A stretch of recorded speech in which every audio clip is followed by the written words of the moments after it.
الحمد للہ رب العالمین والعاقبۃ للمتقین والصلاۃ والسلام علی سید الانبیاء والمرسلین قال اللہ تعالی وتبارک وتعالی فی القرآن المجید والفرقان الحمید بسم اللہ الرحمن الرحیم وَإِذَا سَأَلَكَ عِبَادِي أَنِّي فَإِنِّي قَرِيبٌ أُجِيبُ دَعْوَةَ الدَّاعِ إِذَا دَعَانِ صدق اللہ مولانا العظیم وصدق رسولہ النبی الکریم الرؤوف الرحیم اللہم نور قلوبنا بالقرآن وزین اخلاقنا بالقرآن وادخلنا الجنة بالقرآن ونجنا من النار بالقرآن قال اللہ تعالی وتبارک فی شان حبیبہ مخبرا وعامرا ان اللہ وملائکتہ یصلون علی النبی یا ایھا الذین آمنوا صلوا علیہ وسلموا تسلیما الصلاۃ والسلام علیک یا رسول اللہ وعلی آلک واصحابک یا محبوب رب العالمین۔ تمام حمد و ثنا، تعریف و توصیف اللہ جل مجدہ الکریم کی ذات بابرکات کے لیے جو خالق کائنات بھی ہے اور مالک شرچہات بھی۔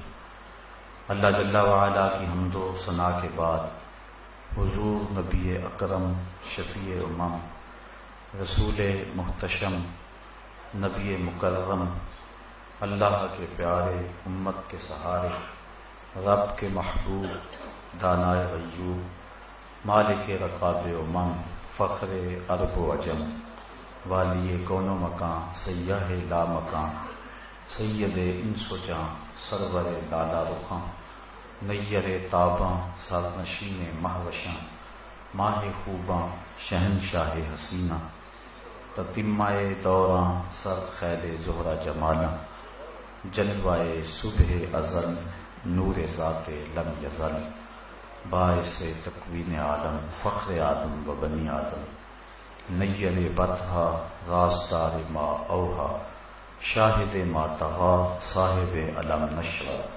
معصوم آمنہ احمد مجتبی حضرت محمد مصطفیٰ صلی اللہ علیہ وسلم کے حضور ناز میں اپنی عقیدتوں ارادتوں اور محبتوں کا خراج پیش کرنے کے بعد انتہائی واجب الاحترام ذوی الاحتشام برادران اسلام معزز محترم سامعین خواتین و حضرات السلام علیکم ورحمۃ اللہ وبرکاتہ۔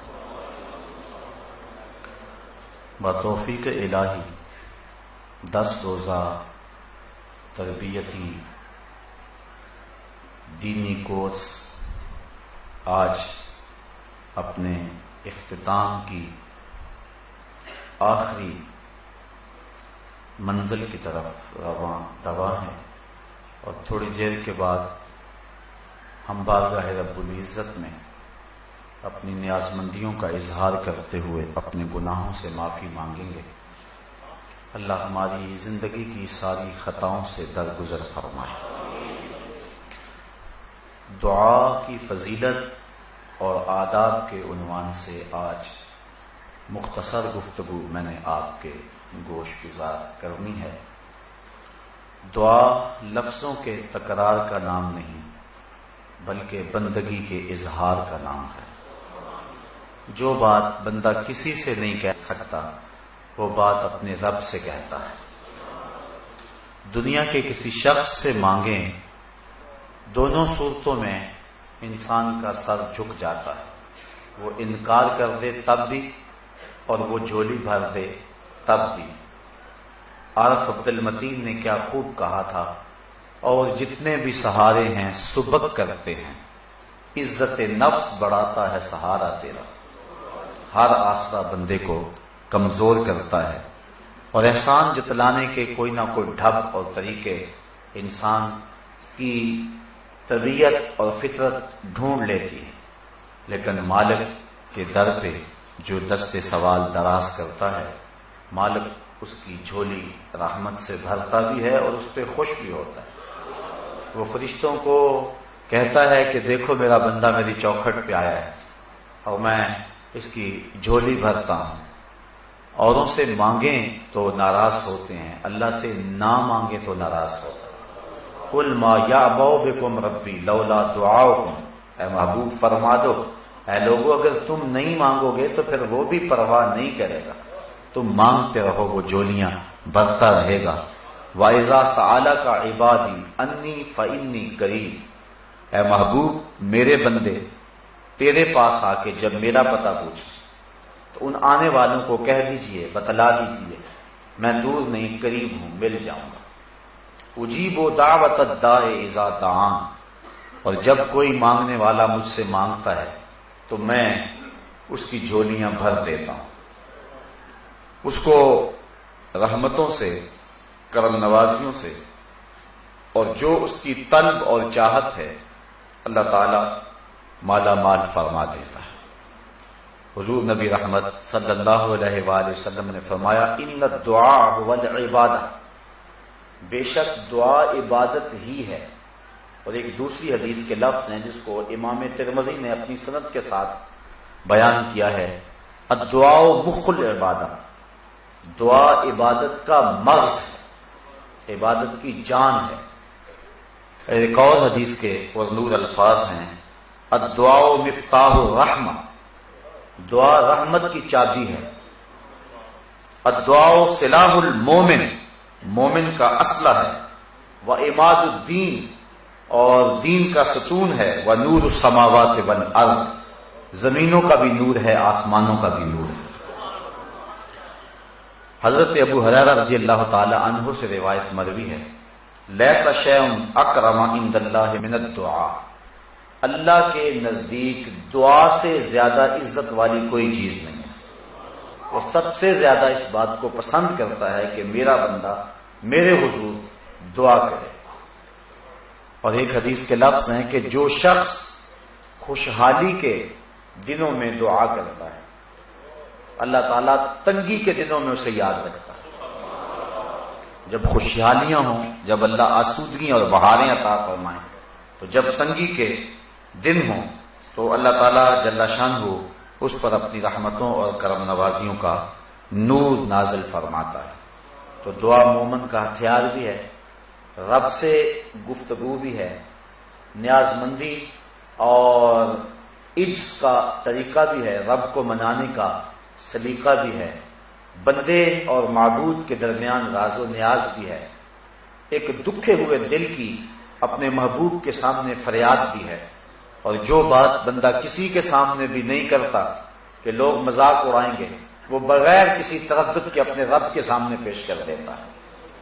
اگر کسی سے مانگنا ہو تو وقت مناسب ڈھونڈنا پڑتا ہے کہ اس وقت تو فلاں کے سونے کا وقت ہے، لیکن رب کے حضور جب بھی حاضر ہو اس کا در کھلا ہوا پاؤ گے. دن کو آؤ یا رات کو، گرمی میں آؤ یا سردی میں، موسم کوئی بھی ہو، رت اور زمانہ کوئی بھی ہو، پھر جس لہجے جس زبان میں تم مانگنا چاہو تمہارا رب تمہیں دے گا. یہ لازمی نہیں ہے کہ شادی کا انداز ہو یا جامی کی شوخی ہو تو پھر ہی دعا قبول ہوتی ہے، یا اقبال کی ادائے کلندرانہ ہو تو پھر ہی دعا ہوتی ہے. وہ تو گونگوں کی صدائیں بھی سنتا ہے. یوں ہی ہاتھ پھیلا دو، نظم میں بولو، نثر میں بولو، عربی میں بولو، ہندی میں بولو. تمہارے پاس صحبان کا لہجہ نہیں ہے، تمہارے پاس لبید کا لہجہ نہیں ہے، تمہارے لفظ ٹوٹے پھوٹے ہیں، تم ہاتھ پھیلا دو، وہ ٹوٹے ہوئے لفظوں کی بھی لاج رکھے گا. وہ تو دل کی دھڑکنوں کی صدا بھی سنتا ہے. وہ تو کالی رات کے اندھیرے میں کالے پتھر پر کالے رنگ کی چیونٹی کے پاؤں سے جو آواز پیدا ہوتی ہے، تمہارا رب ارا زبیبا نملۃ السودا، اس کالی چیونٹی کے پاؤں کی جو رگڑ ہے اس کو بھی تمہارا رب سنتا ہے. تو اس لیے جب بھی بولو سرگوشی میں بولو، پکار کے بولو، اپنے لیے مانگو، اوروں کے لیے مانگو. مانگ لیا پھر مانگو، بار بار مانگو، 100 بار مانگو، جس لہجے جس انداز میں مانگو تمہارا رب تمہاری جھولیاں بھرنے والا ہے. لیکن کچھ وقت، کچھ جگہیں، کچھ مقام ایسے ہیں کہ جہاں ایک مانگو تو کروڑ عطا کرتا ہے. کچھ اوقات شریفہ ہیں، کچھ مقامات شریفہ ہیں، یعنی کچھ جگہیں ایسی ہیں میدان عرفات میں مانگو، کعبۃ اللہ کے سامنے مانگو، ملتزم پہ مانگو، اور جہاں اللہ کی رحمتوں کے اترنے کا یقین و اذعان ہے وہاں مانگو، کسی نیک بندے کے پاس بیٹھ کر کے مانگو، تو جہاں مواقع اچھے ہیں وہاں مانگو تو عطا کرتا ہے۔ پھر کچھ دن اور کچھ لمحے ایسے ہوتے ہیں جن لمحوں میں دعا قبول ہوتی ہے۔ یوم عرفہ کو مانگو، ہفتے کے اندر جو دن ہیں 7 ان میں جمعے کے دن مانگو، مہینوں میں رمضان کے ماہ نور میں مانگو۔ اسی طرح ساعتوں اور گھڑیوں کو لیں تو پچھلی رات کے درمیانی حصے میں مانگو، فرض نمازوں کے بعد مانگو تو وہ تمہارا رب تمہاری دعاؤں کو مستجاب فرمائے گا۔ دعاؤں، التجاؤں اور تمناؤں کو اپنے رب کے حضور پیش کرنا، یہ اپنے رب سے ہم کلام ہونے کا ایک بہانہ ہے۔ ایک بزرگ سے پوچھا گیا دعا کیا ہے؟ کہا ایک گناہ کیا تھا، 20 سال ہو گئے توبہ کرتے ہوئے، ایک گناہ کیا تھا 20 سال توبہ کرتے گزر گئے، روز اٹھ کے مانگتا ہوں، روز اٹھ کے توبہ کرتا ہوں، روز اٹھ کے اس کے در پہ حاضر ہوتا ہوں، تو ایک گناہ کیا تھا اور 20 سال سے مانگ رہا ہوں، 20 سال سے توبہ کر رہا ہوں۔ اس کی چوکھٹ پہ آنے کا ایک بہانہ ہے، تو اس سے مانگتے رہو، اس کے حضور حاضری دیتے رہو، اس کی چوکھٹ پہ اپنا دامن پسارتے رہو، اپنی جھولی پھیلاتے رہو۔ کچھ اوقات ایسے ہیں جن اوقات میں دعا بہت جلد قبول ہوتی ہے۔ جب لشکر آمنے سامنے کھڑے ہو جائیں، کفر اور اسلام کی لڑائی ہو اور سارے صفیں باندھ لیں، تو حدیث میں آتا ہے اس وقت آسمان کے دروازے کھل جاتے ہیں اور جو دعا مانگو اللہ اس وقت پوری فرماتا ہے۔ اسی طرح اذان اور اقامت کے درمیان جو دعا مانگی جائے اللہ اسے رد نہیں فرماتا۔ جب بارش برس رہی ہو تو برستی بارش کے موسم میں جو دعا مانگو اللہ اس دعا کو بھی قبول فرماتا ہے، اور سجدے میں جو دعا مانگی جائے اس دعا کو بھی رد نہیں کیا جاتا، اللہ اس دعا کو بھی قبول فرماتا ہے۔ دعا مانگنے کا ادب یہ ہے کہ قبلہ کی طرف منہ کر کے کھڑے ہو جائیں یا بیٹھ جائیں اور اپنے دونوں ہاتھ یا اپنے سینے کے برابر اور یا اپنے کندھوں کے برابر پھیلا لیں۔ سیدھے ہاتھوں سے مانگے، الٹے ہاتھوں سے نہ مانگے۔ حضور علیہ السلام جب ہاتھ پھیلاتے تھے صحابہ فرماتے ہیں حضور کی بغلوں کی سفیدی نظر آنے لگتی تھی۔ تو اپنے ہاتھ پھیلا لیں اللہ کے حضور، یہ مانگنے کا ادب ہے اور مانگنے کا طریقہ ہے۔ آسمان کی طرف نظر نہ اٹھائیں بلکہ اپنے ہاتھوں کی طرف نظر رکھیں اور اللہ سے مانگیں۔ دعا مانگنے کا ایک ادب یہ ہے کہ دعا میں سجا نہ ہو، یعنی تکلف کر کے جوڑ اور ردیف اور قافیہ ملانے کی کوشش نہ کریں۔ اگر کسی کی گفتگو مکفّہ مسجع ہوتی ہے اور وہ تکلف کے بغیر جو ہی جب بولتا ہے تو اس کی گفتگو ایسی خوبصورت ہوتی ہے تو وہ تکلف سے باہر ہوگی، ورنہ لفظ جوڑ جوڑ کے اور تکلف کے ساتھ لفظوں کی کتاریں لگانا تو توجہ بٹ جائے، بلکہ اللہ سے ٹوٹے ٹوٹے لفظوں میں مانگو، وہاں اپنی عبارت نہ دکھاؤ، وہاں لفظوں کے جادو نہ جگاؤ، وہاں ٹوٹے پھوٹے لفظوں سے مانگو۔ اللہ اکبر۔ اور دعا مانگنے کا ایک ادب یہ ہے تضرع اور خشوع کے ساتھ مانگو، زاری کے ساتھ مانگو۔ ادعوا ربکم تضرعا وخفیہ، اپنے رب کو خفیہ انداز میں اور زاری کرتے ہوئے پکارو، کیونکہ آنکھوں سے بہتے ہوئے آنسوؤں کی وہ لاج رکھتا ہے، اور گناہگار کی آنکھ کا پانی اللہ کے غصے کی آگ کو ٹھنڈا کر دے۔ ایک بزرگ تھے اور وہ بہت دریا دل تھے، ان کے پاس جو بھی آتا اس کو عطا کرتے۔ نوبت ایسی بھی آئی کہ انہوں نے قرضے اٹھا اٹھا کے لوگوں کو مالا مال کیا۔ وقت آخر آنا تھا، تقاضا کرنے والے آ پہنچے۔ اب انہیں یہ فکر تھی کہ میں اپنے مہمانوں کی خدمت کیا کروں، کیونکہ جو اللہ والے ہوتے ہیں انہیں اس چیز کا لحاظ اور خیال ہوتا ہے۔ حضرت غوث اعظم شیخ عبد القادر جیلانی علیہ رحمہ فرماتے ہیں آدھی فقیری بھوکوں کو کھانا کھلانا اور ننگوں کو کپڑے پہنانا۔ حضرت بابا بلے شاہ فرماتے ہیں اٹ کھڑکے دکڑ وجے تتا ہوئے چلہ، آن فقیر کھا کھا جاون راضی ہوئے بلا۔ یہ فقیر کا مزاج ہوتا ہے وہ کھلا کے خوش ہوتا ہے، اس کا گھر بھی لٹ جائے اس کو اس کی پرواہ نہیں ہوتی، وہ غنی ہوتا ہے، اور غنا کا تعلق دل سے ہے۔ شیخ سعدی فرماتے ہیں سخاوت بدل است نہ بمال، بزرگی بعقل است نہ بسال، بزرگی عقل سے ہوتی ہے، سالوں سے نہیں ہوتی، اور جو غنا ہے وہ دل سے ہوتی ہے، مال سے نہیں ہوتی۔ انہیں یہ فکر لاحق تھی کہ یہ میرے مہمان آئے بیٹھے ہیں، ان کی خدمت کریں گے۔ ایک بچہ حلوہ بیچتا تھالی میں رکھ کے گزرا اور آواز لگائی، بابا جی نے کہا کہ یہ میرے مہمانوں کو کھلا دو، میں تمہیں پیسے دے دیتا ہوں۔ اس نے شکر کیا کہ میں نے شام تک بیچنا تھا، ایک لمحے میں میرا کام بن گیا، سارا مہمانوں کو کھلا دیا۔ کہا بابا جی پیسے، کہا بیٹھ گئے۔ بچہ بیٹھ گیا، 2 4 10 لمحے گزرے، اس نے پھر کہا بابا جی پیسے، کہا ان سب نے پیسے لینے ہیں، جب انہیں دوں گا تمہیں بھی دے دوں گا۔ بچے نے جب یہ سنا تو اٹھ کے رونا شروع کر دیا۔ اس نے کہا کہ بابا جی میری ماں میرے انتظار میں بیٹھی ہوئی اور میں یتیم بچہ ہوں، میرے گھر کا چولہا صرف اسی پہ جلتا ہے، اور تم میرے پیسے روک کے بیٹھ گئے ہو۔ بچے نے زاروں کی طرح رونا شروع کر دیا۔ بچہ رویا، اللہ کی رحمت کو جوش آیا، اور کوئی شخص اشرفیوں کی تھیلی لے کر بابا جی کی خدمت میں نظر پیش کرنے آیا۔ انہوں نے جتنا بھی تقاضے کرنے آئے تھے سب کا قرض چکا دیا، بچے کا بھی قرض چکا دیا۔ جو قرض خواہ تھے انہوں نے کہا بابا جی ہم اتنی دیر کے بیٹھے ہیں اور کوئی نذرانہ نہیں آیا تھا، اور یہ ابھی آیا ہے اور کام بن گیا۔ فرمایا تمہارے اندر اتنی دیر سے کوئی رونے والا نہیں تھا، ایک رونے والا آیا تو باقیوں کا بھی کام بن گیا۔ تو جب دعا مانگیں تو تضرع اور زاری کے ساتھ دعا مانگیں۔ اللہ گناہگار کی آنکھ سے بہے ہوئے آنسوؤں کی لاج رکھتا ہے، وہ دیکھتا ہے کہ میرا بندہ کس انداز سے مجھے پکار رہا ہے۔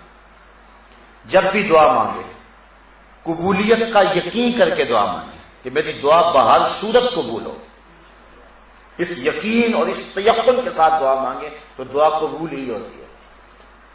ہاں قبولیت کی صورتیں مختلف ہیں، کبھی ایسا ہوتا ہے کہ جو مانگا جب مانگا اس وقت مل گیا، اور کبھی ایسا ہوتا ہے جو مانگا ملا وہی لیکن اس وقت نہ ملا، کچھ عرصے کے بعد ملا، اور کبھی ایسا ہوتا ہے کہ جو مانگا وہ نہ ملا، اس کے بدلے کچھ مل گیا، اور کبھی ایسا ہوتا ہے جو مانگا وہ بھی نہ ملا، اس کے بدلے بھی کچھ نہ ملا، کوئی آنے والی مصیبت کا رخ موڑ دیا گیا، دعا رائے گا نہیں گئی۔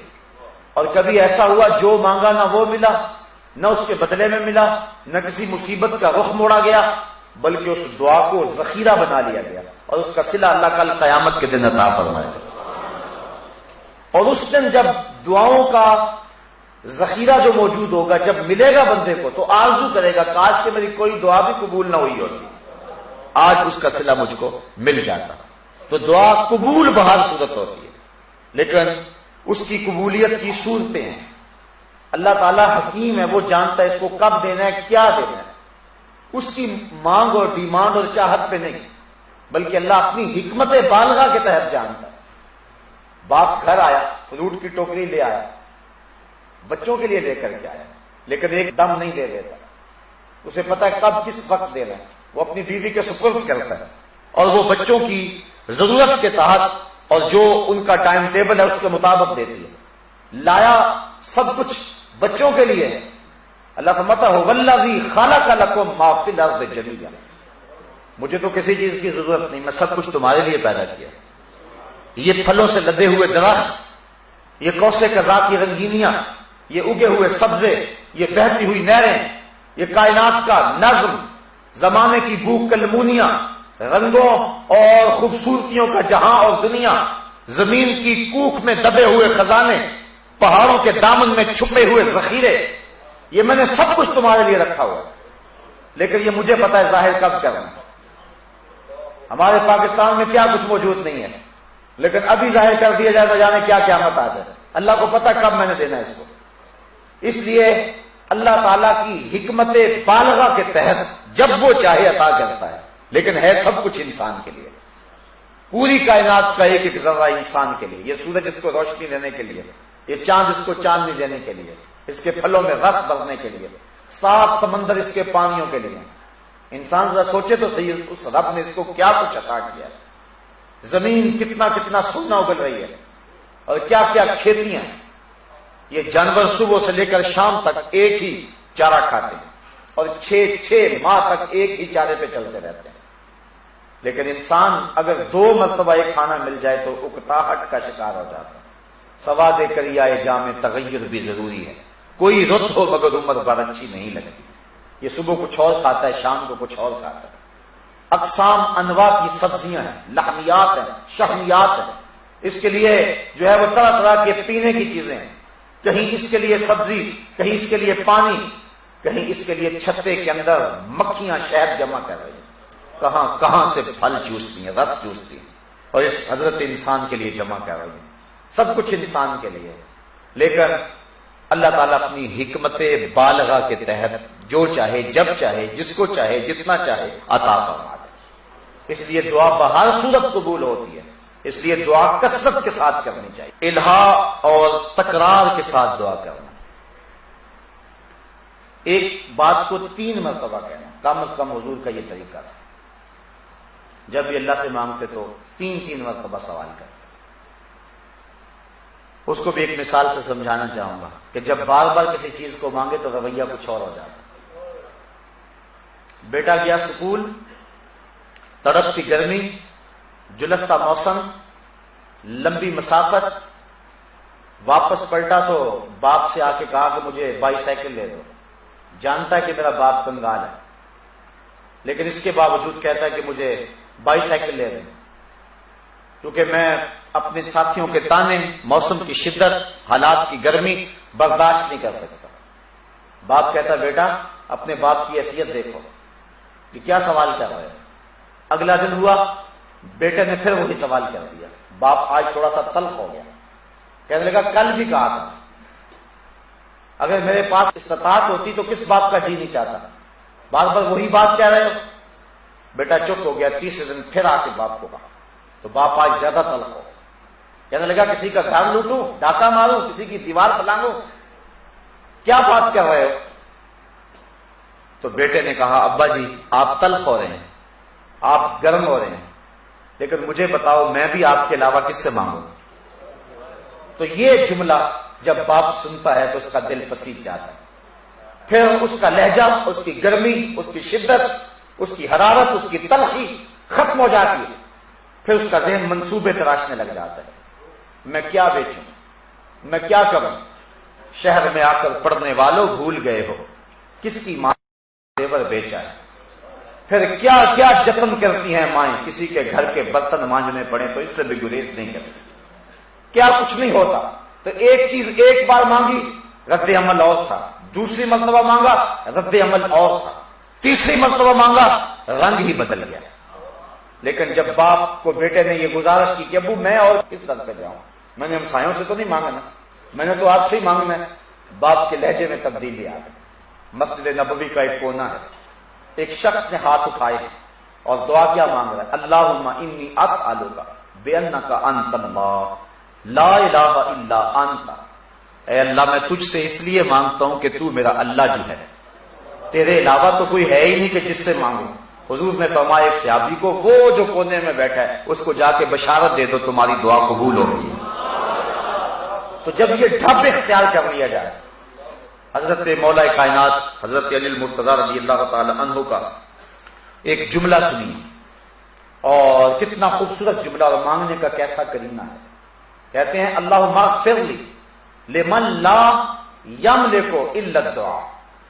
اے اللہ تجھ سے وہ مانگ رہا ہے جس کے پلے دعا کے علاوہ کچھ ہے ہی نہیں. میرا کوئی اثاثہ نہیں ہے، میرا کوئی سرمایہ نہیں ہے، میرا سہارا صرف دعا ہے. اے اللہ اس شخص کو بخش دے جس کا آسرا اور جس کا سہارا صرف دعا ہے. اب بتائیے اس انداز سے مانگا جائے تو رحمت کے دربار نہیں ہوں گے؟ اللہ تعالیٰ اپنی کرم نوازیوں سے مالا مال نہیں کر دے گا؟ وہ تو اتنا کریم ہے. حدیث سنیے، ان ربکم حیی کریم یستحیی من عبدہ اذا رفع یدیہ ان یردہما صفرا. تمہارا رب حیا کرنے والا، کرم کرنے والا ہے.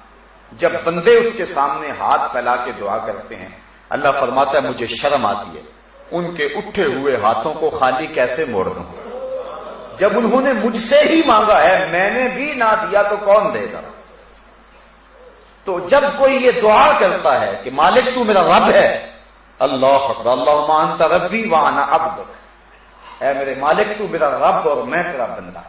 جب یہ کوئی انداز اختیار کر لیتا ہے تو پھر اللہ تعالیٰ اس کی جھولیاں بھر دیتا ہے. وہ تو اتنا کریم ہے, اس کو پکار کے تو دیکھ.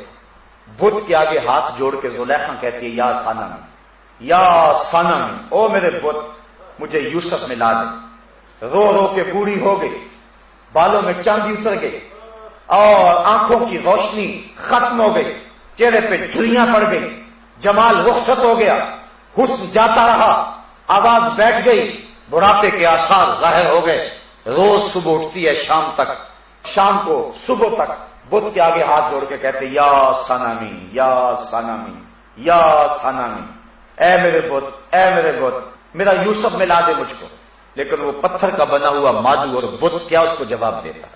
ایک دن پچھلی رات کا پہر ہے, بت کے آگے ہاتھ جوڑے کھڑی ہے, یا سانمی کا وظیفہ پڑھ رہی ہے.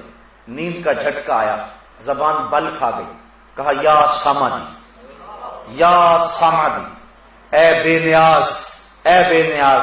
کہا جبریل جلدی جا, جبریل جلدی پہنچ, یوسف کے گھوڑے کا رخ موڑ دے, ملا دے اسے بچھڑی ہوئی کو یوسف ملا دے. عرض کی مالک یہ تجھے تو نہیں پکار رہے, یہ تو بت کو پکار رہے. ہاتھ اس کے سامنے جوڑے ہوئے ہیں. فرمایا جبریل اتنا عرصہ ہو گیا بت کو پکارتے ہوئے, بت نے اسے یوسف نہیں ملایا, اور آج جیسے بھی ہے اس نے میرا نام تو لیا ہے. اگر آج بھی یوسف نہ ملا پھر صنم اور صمد میں فرق کیا رہا؟ اس لیے یوسف کے گھوڑے کا رخ موڑ دے اور اس کو ملا دے یوسف. اس سے مانگ کر کے تو دیکھو, وہ اتنا کریم ہے. وہ کہتا ہے مجھ سے مانگو, مجھ سے مانگو, الہا و تکرار کے ساتھ مانگو, زاری کر کے مانگو, قبولیت کے یقین سے مانگو, تضرع اور خشوع سے مانگو, تکلف نہ کرو, تم لفظ جوڑنے کی کوشش نہ کرو, وہ تمہارے دلوں کی دھڑکنوں کو جانتا ہے. اداکاری کرنے کی کوشش نہ کرو, وہ تمہارے دل کی دھڑکن اور تمہارے اندر کی کیفیت کو جانتا ہے. زاری کرو اور اپنے عجز کو پیش کرو, ما سو اللہ سے منقطع ہو جاؤ, کسی غیر کی طرف نظر بھی اٹھا کر کے نہ دیکھو. کہا مالک تو ہی ہے, بس تیرے علاوہ کوئی چارہ نہیں ہے. پھر دیکھنا رحمت کے دروازے کیسے کھلتے ہیں, کیسے کرم نوازیاں ہوتی ہیں. دعا کا عادت یہ ہے کہ آغاز اس کا الحمدللہ سے کیا جائے, اللہ کی حمد سے, اور پھر حضور پر درود پڑھا جائے. پھر اس کے بعد جب بھی دعا مانگے سب سے پہلے اپنے لیے مانگے, اپنی ذات سے آغاز کرے, پھر اوروں کے لیے مانگے. اوروں کے لیے جو دعا مانگی جاتی ہے وہ بہت جلد قبول ہوتی ہے. فرمایا پاک منہوں سے دعا مانگو. عرض کی حضور پاک منہ کیسے ہوں گے؟ فرمایا ایک دوسرے کے حق میں پاک, تو ایک دوسرے کے حق میں مانگو, اللہ قبول فرمائے گا. دعا کا باطنی ادب یہ ہے کہ خلوص کے ساتھ دعا مانگی جائے اور سچی توبہ کر کے دعا مانگی جائے. جب توبہ سچی ہو تو پھر دعا کی قبولیت میں دیر نہیں لگتی. امام غزالی نے لکھا ہے کہ بنی اسرائیل میں بارش ہو ہی نہیں رہی. حضرت موسیٰ علیہ السلام اپنی قوم کو لے کر کے 3 دن تک میدان میں جاتے رہے, اللہ سے دعا مانگتے رہے. تیسرے دن حکم ہوا کہ جو قوم تم لے کر کے آتے اس میں ایک چغل خور ہے, جب تک وہ نکلے گا نہیں باہر یا توبہ نہیں کرے گا بارش نہیں ہوگی. عرض کی مالک مجھے بتا کہ وہ چغل خور کون ہے تاکہ میں اسے نکال دوں. کہا موسیٰ خود ہی تو میں چغلی کی مذمت کر رہا ہوں, خود چغلی کروں, میں نہیں بتاؤں. تو حضرت موسیٰ علیہ السلام نے کہا بھیا ایک شخص کی وجہ سے بارش رکی ہوئی ہے, وہ نکل جائے. اس نے دل ہی دل میں سوچا اگر میں نکلا تو سوا ہو جاؤں گا اتنے لوگوں کے سامنے. دل ہی دل میں توبہ کی, مالک میری وجہ سے اتنے لوگ پریشان ہیں, میں سچی توبہ کرتا ہوں. ادھر توبہ ہوئی, ادھر چھم چھم بارش برسنے لگی. تو جب توبہ سچی ہو تو پھر دعا قبول ہوتی ہے. دعا کی قبولیت کی ایک شرط یہ ہے کہ رزق پاک ہو. اگر رزق پاک نہ ہو تو دعا قبول نہیں ہوتی. اور جو نیک لوگ دعا کرتے ہیں عامت المسلمین کے لیے, اس دعا سے بھی اس شخص کا حصہ نکال دیا جاتا ہے. حضور نے ایک شخص کا تذکرہ کیا کہ جو طویل سفر کر کے کعبۃ اللہ کے سامنے کھڑا, یمدو یدیہ, ہاتھ لمبے لمبے کر کے دعا مانگتا ہے. وَمَطْعَمُهُ حَرَامٌ وَمَلْبَسُهُ حَرَامٌ وَمَشْرَبُهُ حَرَامٌ وَغُذِيَ بِالْحَرَامِ أَنَّ يُسْتَجَابُ لِذَلِكَ. حضور فرمایا اس نے جو کھایا ہے وہ حرام کا ہے, جو پیا ہے یہ حرام کا ہے, جو غذا دی گئی وہ حرام کی, جو لباس پہنا ہوا اس کا تانا بانا حرام کا ہے. فرمایا مجھے بتاؤ اس کی دعا کیسے قبول ہو؟ تو جب رزق پاک ہوگا تو پھر دعا قبول ہوگی، اور جب رزق پاک نہیں ہوگا تو پھر دعاؤں کی قبولیت رک جایا کرتی ہے۔ تو یہ دعا کے ظاہری اور باطنی آداب ہیں جن کی رعایت کر کے ہم دعا مانگیں تو اللہ تعالیٰ جل شانہ اپنی کرم نوازیوں کا نور ہم سب کے اوپر نازل فرمائے گا۔ دعا اپنے رب سے سرگوشی کرنے کو کہتے ہیں۔ دعا رحمتوں کا ایک خزانہ ہے، اور بندہ جب الہوزاری کے ساتھ اپنے رب کو پکارتا ہے تو پھر اس کو دور نہیں پاتا۔ جو آیت کریمہ میں نے آپ کے سامنے تلاوت کی، اس میں اسی مضمون کو بیان کیا گیا، وَإِذَا سَأَلَكَ عِبَادِي أَنِّي فَإِنِّي قَرِيبٌ۔ اے حبیب میرے بندے جب تیرے پاس آ کے میرا پوچھتے ہیں، ان آنے والوں کو بتا دے کہ میں دور نہیں قریب ہی ہوں۔ اور پھر فرمایا کہ جب کوئی دعا مانگنے والا دعا مانگتا ہے تو میں اس کی دعا کو قبول کرتا ہوں۔ آج اللہ کی توفیق سے، اس کی کرم نوازیوں سے، یہ جو فہم دین کورس شروع ہوا تھا حسب سابق اس سال بھی، آج اپنے نقطہ اختتام کی طرف پہنچ رہا ہے، اور آج اختتامی دعا کر کے آپ سے اجازت چاہوں گا۔ میں آج آپ سب لوگوں کے لیے بصمیم قلب دعا کرنی ہے، اپنے لیے، آپ کے لیے، اور آپ نے اپنے لیے بھی اور میرے لیے بھی دعا کرنی ہے۔ یہ بہت سارے لوگوں نے مجھے دعا کا کہا، اس کے علاوہ فون کے ذریعے اور مختلف ذرائع سے مجھے دعا کے لیے بہت سارے لوگوں نے کہا، اور یہ ہر شخص کی ضرورت اور حاجت ہے۔ ہم کلہم محتاج اللہ ہیں، اس لیے جب بھی کہیں کوئی دعا کے لیے ہاتھ اٹھانے لگے تو ہر شخص کی آرزو ہوتی ہے کہ میرے لیے دعا ہو جائے۔ بہت سارے لوگوں کی آرزو یہ ہوتی ہے کہ میرا نام لے کر کے دعا ہو۔ نام لیں یا نہ لیں اللہ سب کی سنتا ہے، لیکن بہرحال یہ آرزو، یہ قبولیت کی خواہش میں ہوتی ہے، اسی آرزو میں ہوتی ہے۔ میں ان لوگوں کے لیے بھی دعا گو ہوں جنہوں نے مجھے کہا، پرچیاں دی، جنہوں نے جو ہے وہ پیغام پہنچایا، اور ان لوگوں کے لیے بھی دعا گو ہوں کہ جو مجھے پیغام تو نہیں دے سکا لیکن اب ان کی آنکھیں مجھے پیغام دے رہی ہیں، ان کے دھڑکتے ہوئے دل اپنے لیے دعاؤں کی تمنا کر رہے ہیں۔ جس طرح آپ کے دل دھڑک رہے ہیں، یقیناً میرا دل بھی دھڑک رہا ہے، اور میں آپ کی آمین کے ساتھ اور آپ کی دعا کے ساتھ اللہ کی رحمتوں اور کرم نوازیوں کے نور کو اپنے لیے چاہتا ہوں۔ میں آپ کے لیے دعا گو رہوں گا، آپ میرے لیے دعا گو رہیں گے۔ میں سب سے پہلے اللہ کی بارگاہ میں توبہ کرنی ہے، آپ میرے لیے دعا کریں اللہ میری توبہ قبول فرمائے کہ میں نے ان 10 دنوں کے اندر یا اس سے قبل جتنی بھی زندگی گزاری ہے، شعوراً یہ کوشش کی ہے کہ کوئی جملہ ایسا زبان پر نہ آئے جو شریعت اور دین کی روح کے منافی ہو، لیکن اس کے باوجود انسان جو ہے وہ غلطیوں سے مبرہ نہیں ہو سکتا۔ امام شافعی نے کتاب لکھی اور پھر اس کو 70 مرتبہ پڑھوایا، ہر بار کسی نئی غلطی پر متنبہ ہوئے، تو 17ویں دفعہ آپ نے اپنے شاگردوں کو کہا داہو، چھوڑ دو اسے چھوڑ دو۔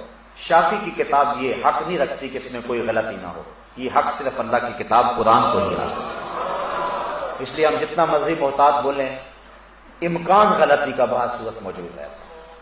تو مجھے اگر کسی چیز کا علم ہو تو مجھے کوئی جھجک نہیں ہے کہ اس کا تذکرہ کر کے میں اللہ سے معافی مانگوں، اور چونکہ جو گناہ اعلانیہ اس کی اعلانیہ معافی مانگے، جو مخفی اس کی مخفی معافی مانگے۔ اس لیے مجھے آپ کے سامنے کوئی جھجک نہیں ہے۔ میرے نزدیک اللہ کی رضا سب سے مقدم ہے، اور یہ مومن کے لیے ہونی چاہیے۔ لیکن اس کے باوجود سہواً اگر مجھ سے یا قصداً کوئی ایسی بات زبان سے نکل گئی جو شریعت کے مزاج کے مطابق نہیں تھی، تو میں اس بڑی بزم میں اپنے رب سے توبہ کرتا ہوں۔ اللہ تعالیٰ میری توبہ قبول فرمائے اور مجھے آئندہ بھی حق بات کہنے کی توفیق نصیب فرمائے۔ اب دعا کے جو آداب میں نے آپ کے سامنے رکھے ہیں کہ اس کو اپنے ہاتھ یا تو کندھوں کے برابر یا پھر اپنے چہرے کے برابر، اور نظر ہاتھوں پہ رہے، آسمان کی طرف بار بار نظر اٹھانا یہ دعا میں مکروہ ہے، اور پورے یقین اور تیقن کے ساتھ آپ دعا مانگیں۔ اللہ تعالیٰ جل شانہ کی بارگاہ میں بصمیم قلب دعا ہے کہ وہ ہماری دعاؤں کو قبول فرمائے۔ میں آپ سب کے لیے دعا گو ہوں، آپ میرے لیے دعا گو ہیں۔ پہلے چند لمحوں کے لیے استغفر اللہ ربی من کل ذنب واتوب الیہ، اس کا معنی ہے کہ اللہ میں اپنے ہر جرم اور گناہ سے جو دانستہ اور جان بوجھ کر جیسے بھی کیے اس سے معافی چاہتا ہوں۔